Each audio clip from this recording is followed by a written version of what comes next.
They told you isolation was a weakness. They were lying to control you. What if the very thing you have been avoiding, the silence, the empty spaces, the hours spent away from the noise of others, is not your vulnerability, but your most dangerous asset? What if being alone is not something to overcome, but a strategic position most people will never be psychologically equipped to occupy? In the court of power, there exists a truth so threatening that it has been buried beneath centuries of social programming. Those who master solitude do not just survive, they dominate. And the masses will never tell you this, because a person who thrives alone cannot be manipulated to their need for belonging. Today I am going to reveal what Machiavelli understood about isolation that separates the strategist from the sheep. You will learn why the crowd needs you dependent on their approval. You will discover the tactical architecture of strategic withdrawal. And by the end, you will see your capacity for solitude not as a social failure, but as a weapon so potent that your competitors will never see it coming. But this knowledge demands something from you. Once you understand what I am about to show you, you cannot return to the comfortable delusion that connection is always strength and isolation is always weakness. The veil, once lifted, does not fall back into place. Let's begin. Machiavelli spent his life studying power. Not the theatrical displays of it, but the mechanics, the hidden gears that turn empires. And he noticed something that contradicts everything you have been taught about leadership and influence. The princes who maintained power longest were not those surrounded by the most allies. They were the ones who could stand alone without their position crumbling beneath them. There is a specific chapter in The Prince that most readers misunderstand completely. Machiavelli warns against building fortresses, against isolating yourself from your people. On the surface, this seems like advice against solitude, but look deeper. He is not condemning isolation itself. He is condemning isolation born from fear. When a ruler retreats into his fortress because he is terrified of his enemies, those walls become a tomb. He cuts himself off from intelligence, from reality, from the shifting currents of power that he needs to navigate. His isolation is reactive, defensive, weak. History devoured such men. But there is another form of isolation entirely. The kind practiced by Machiavelli himself when he was exiled from Florence, tortured, stripped of his position, and thrown into obscurity. He did not build walls to hide. He built a laboratory to think. Alone on his estate, banned from the political arena he had mastered, he wrote The Prince, a text that would outlive every politician who destroyed him. That exile was not his defeat. It was his ascension. Because in that forced solitude, with nothing left to lose and no one left to perform for, he could see power with a clarity that proximity had prevented. He was not isolated from fear. He was isolated from distraction. And that made all the difference. Ask yourself right now, when you are alone, are you hiding or are you sharpening? You have been conditioned since childhood to fear being alone. Every story you consumed as a child taught you the same lesson. The hero has companions. The villain is solitary. The wolf hunts alone and is therefore dangerous and wrong. The sheep stay together and are therefore safe and good. This is not accidental storytelling. This is social engineering. Societies function on compliance. Economies run on consumption. Both systems require you to desperately care what others think. Both require you to seek constant validation. Both require you to be terrified of standing outside the group, because the moment you stop fearing isolation, you stop being controllable. If you are genuinely comfortable alone, you stop buying things to impress people you do not even like. You stop performing for approval from those whose opinions should be irrelevant. You stop being a useful, predictable unit in the machine of manufactured desire. Arthur Schopenhauer saw this centuries ago. He observed that society cannot tolerate the self-sufficient individual, a person who enjoys their own company, who does not need the group's permission to feel valid, represents an economic threat and a psychological anomaly. So they pathologize you. They invent terms, social anxiety, attachment disorders, avoidant tendencies. They create clinical frameworks to diagnose what might simply be a mind that does not require constant stimulation from the herd. I am not dismissing real psychological pain, but I am asking you to consider how much of your discomfort with solitude is actual suffering versus internalized shame. Shame that was installed in you by systems that profit from your dependence. The question is not why am I alone? The question is who benefits when I believe that being alone makes me broken? Here is what Machiavelli understood that the average person never will. Solitude is where strategy is born. You cannot think clearly in the middle of the crowd. You cannot plan 3 moves ahead when you are constantly reacting to the social stimulus around you. You cannot see the game board when you are standing on it, surrounded by other players demanding your attention. Machiavelli wrote The Prince in isolation. Sun Tzu wrote The Art of War in solitude. Marcus Aurelius wrote his meditations alone in a military tent, surrounded by war. These were not men escaping the world. They were men studying it from a position where the noise could not distort their perception. When you are alone, truly alone, without the distraction of screens or substances, or the shallow validation of digital connection, something begins to happen. Your mind stops echoing other people's thoughts. Your opinions stop being reflexive reactions to what the group believes. You start hearing your own voice, perhaps for the first time in years. This is dangerous. Not to you, but to those who have been shaping your thoughts without your awareness. The crowd does not produce original ideas. The crowd repeats. The crowd consumes what others create and mistakes that consumption for intelligence. But creation, real strategic thinking, requires silence.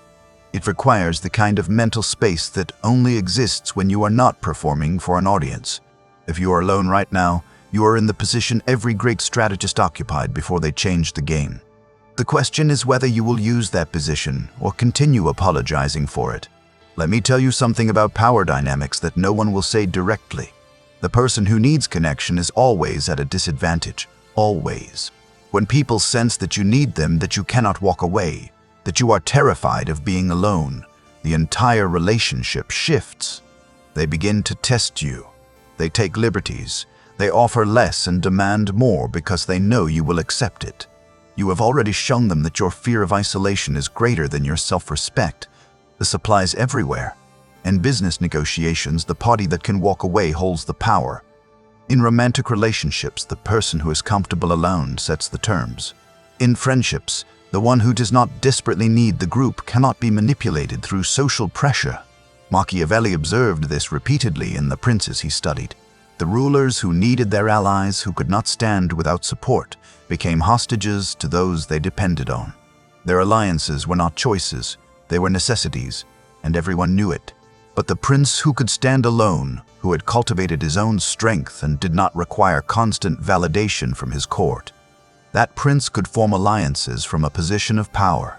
He chose his allies. He was not chosen by them. And when those allies proved disloyal or useless, he could sever the connection without his kingdom collapsing. Your ability to be alone is the foundation of every strong position you will ever hold. When you genuinely do not need someone, when you can walk away without your world ending, you stop negotiating from weakness. You stop accepting disrespect. You stop bending yourself into shapes designed to please people who would abandon you the moment you stop being useful. Paradoxically, this makes you more valuable. Neediness repels, self-sufficiency attracts. This is not manipulation. This is physics. People are drawn to those who do not need them because it signals something rare. It signals strength. Now let us discuss a specific technique that most people lack the discipline to execute. I call it strategic withdrawal. When you find yourself losing ground, when a situation is deteriorating, when you are being disrespected or devalued, the amateur does what feels natural.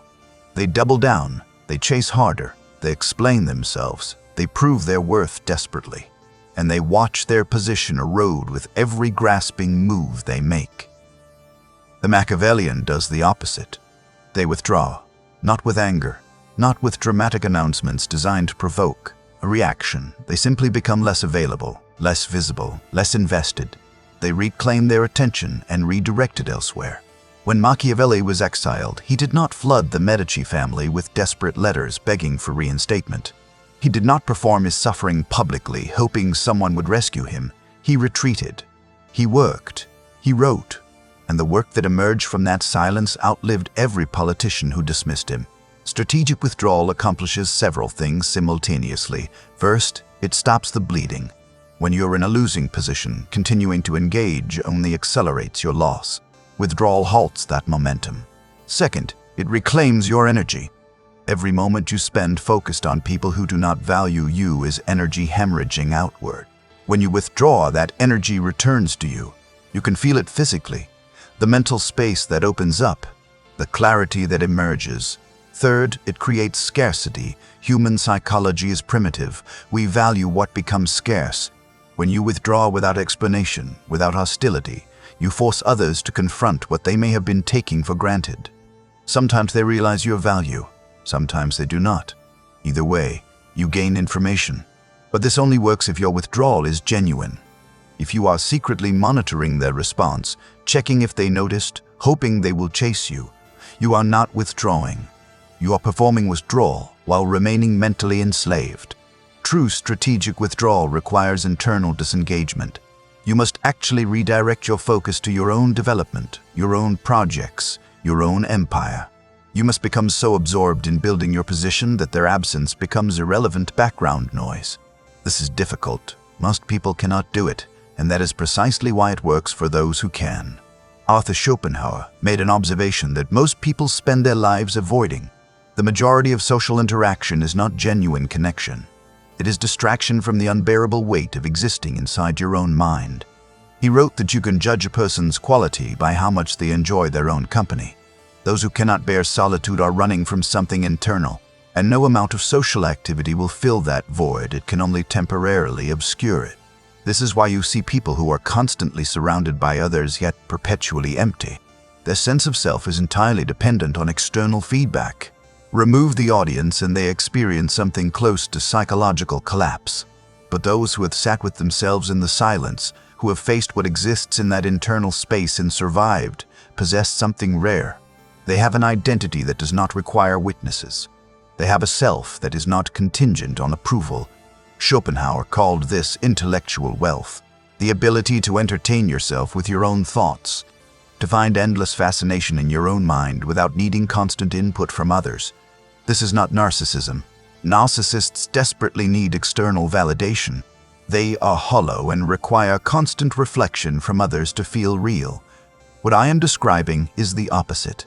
It is genuine self-sufficiency, the capacity to exist fully without an audience. And this terrifies people who do not have it. When they encounter someone truly comfortable in solitude, it acts as a mirror. It reflects their own emptiness back at them.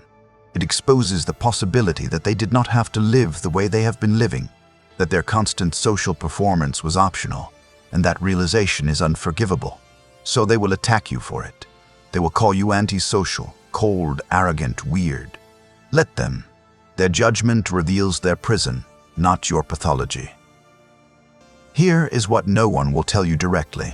The crowd hates the individual who does not need them, not because you pose a physical threat, but because you pose an existential one. Your comfort in solitude is an accusation. Every moment you spend content in your own company challenges their belief that constant connection is necessary. Every time you choose not to attend their gatherings, not to engage in their social rituals, not to seek their validation, you demonstrate that their entire framework is optional. This is why they pressure you to conform, why they mock those who prefer solitude, why they pathologize independence. Your existence outside their system threatens the system itself. Nietzsche warned about this. The herd enforces conformity not through violence but through social pressure, the raised eyebrow, the whispered judgment, the slow exclusion of anyone who refuses to comply. But the herd's weapons only function on those who still want to belong. The moment you genuinely release your need for their acceptance, their power evaporates. Their contempt becomes irrelevant. Their judgment becomes what it always was, the frightened noise of those who cannot imagine existence outside the group. Susan Cain documented how Western culture systematically devalues solitude. The extrovert ideal, gregarious, talkative, constantly social, has been positioned as psychological health itself. Meanwhile, the contemplative, the reserved, the solitary are treated as broken versions of the correct personality. This is cultural programming, not truth. Some of the most significant achievements in human history emerged from solitary minds. Einstein developed relativity alone. Nikola Tesla worked in isolation. Emily Dickinson barely left her room and produced poetry that outlasted empires. The crowd produces noise and repetition. The individual produces legacy. Decide which you want to create. Now we arrive at the core process, what I call the transmutation. This is how you convert the raw material of isolation into strategic advantage. Most people never complete this because they medicate their solitude with distraction. They scroll, they consume, they fill every silent moment with noise because they cannot face what the silence contains. But you are still here, which suggests you might be ready. The first stage is acceptance. Stop treating your capacity for solitude as a defect. Stop comparing yourself to extroverts and finding yourself lacking. Your wiring is different, not broken, different. The way a wolf is different from a sheep. Neither is superior in absolute terms, but they are built for different conditions. Your solitude is not a symptom of social failure, it is raw material. Every hour you spend alone is an hour uncontaminated by other people's agendas, expectations, and projections. This is extraordinarily rare. Most people live entire lives without experiencing a single day of genuine psychological independence. The second stage is excavation. In solitude without distraction, you begin encountering parts of yourself you have been avoiding, fears you suppressed, desires you denied, aspects of your nature that polite society taught you to hide. This is where most people retreat back to the noise. The excavation is uncomfortable. You discover things about yourself that do not match the image you have been projecting. But Machiavelli understood that a leader who does not know his own nature will be destroyed by it. Self-knowledge is strategic necessity, and self-knowledge only emerges in silence. The third stage is integration. You take what you discover, the uncomfortable truths about your nature, and you incorporate them into your conscious identity. You stop pretending to be only what others find acceptable. You accept the darker aspects and therefore gain power over them. Carl Jung called this shadow work, but Machiavelli was practicing it centuries earlier. He integrated the ruthless aspects of human nature that polite philosophy pretends do not exist. And because he accepted them, he could wield them strategically rather than being controlled by them unconsciously.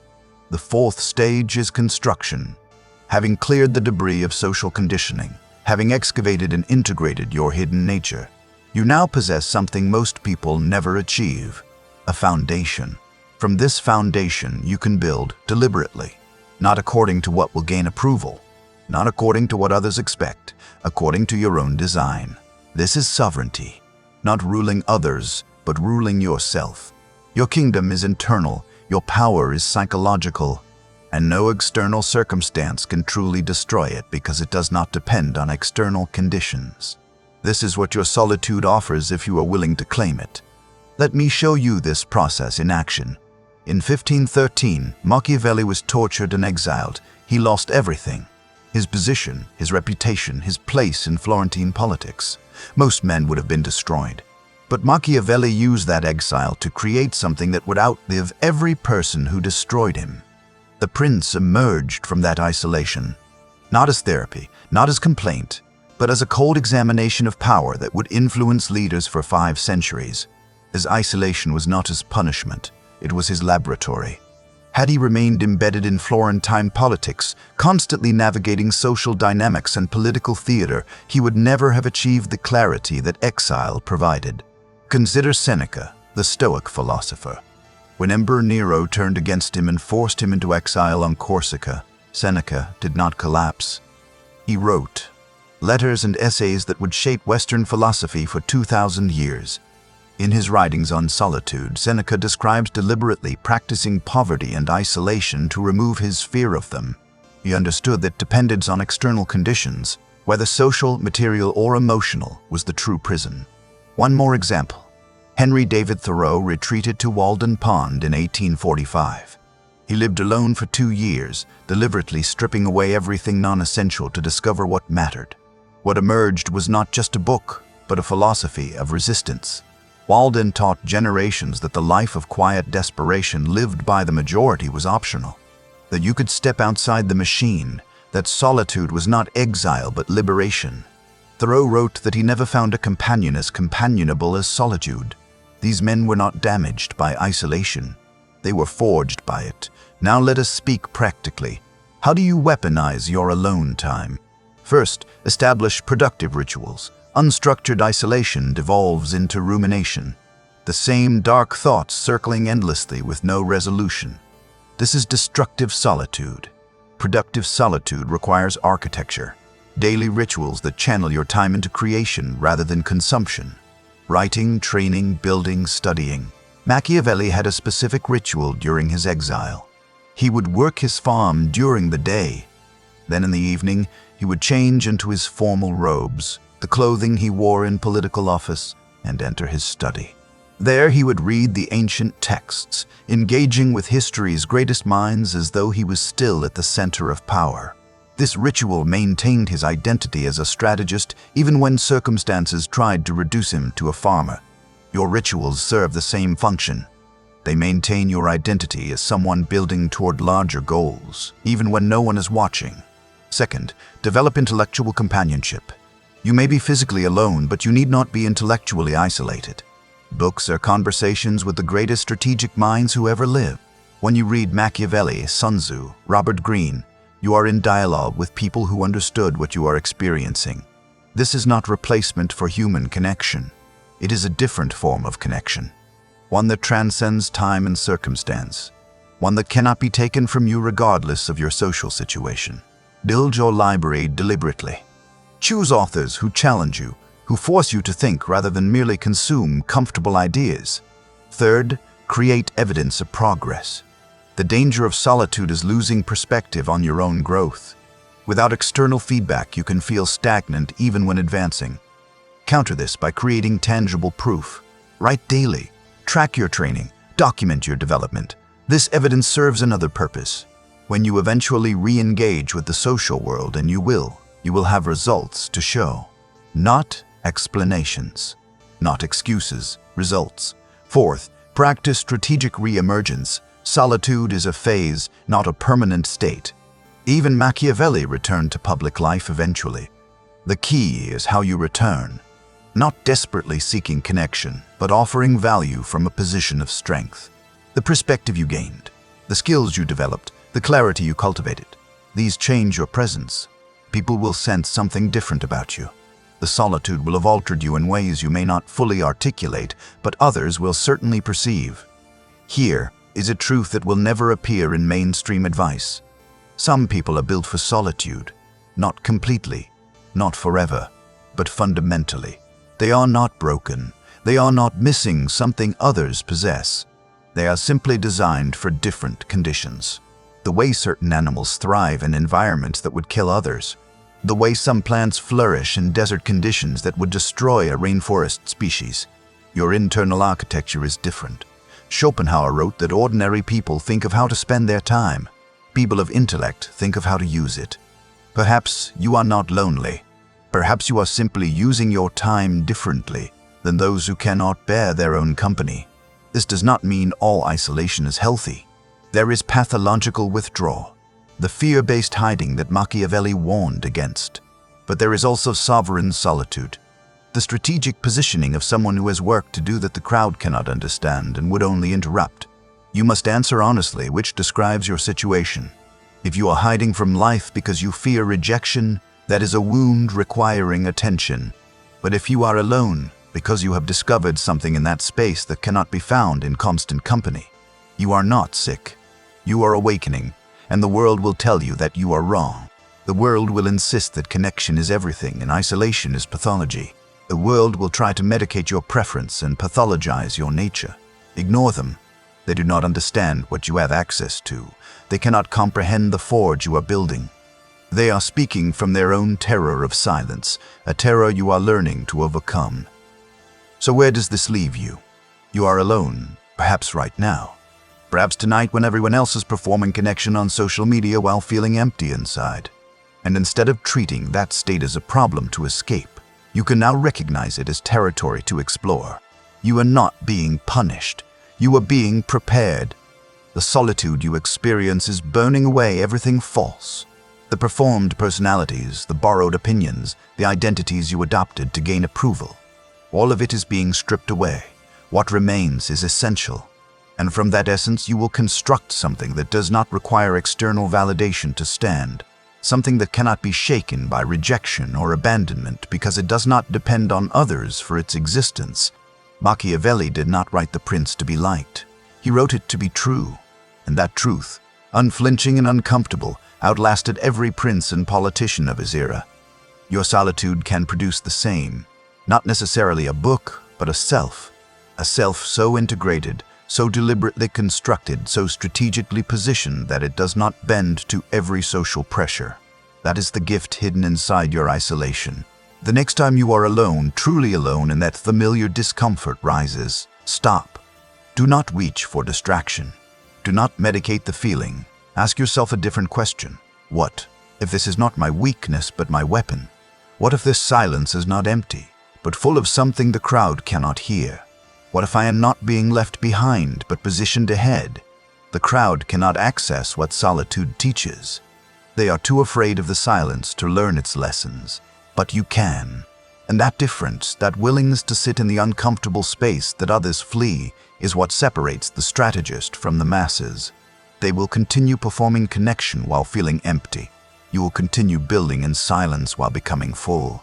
And when the time comes to re-emerge, when you step back into the social arena, you will not be the same person who retreated. You will move differently, speak differently. The desperation will be gone. The need for approval will have been burned away, and people will sense it without understanding it. That is power, not the loud kind, not the theatrical kind, the kind that does not announce itself because it does not need to. Use your solitude. It is the rarest resource you possess in a world designed to keep you constantly distracted, constantly connected, constantly dependent. While they are all plugged into the hive, you are building something they cannot see. And by the time they notice, you will already be 3 moves ahead.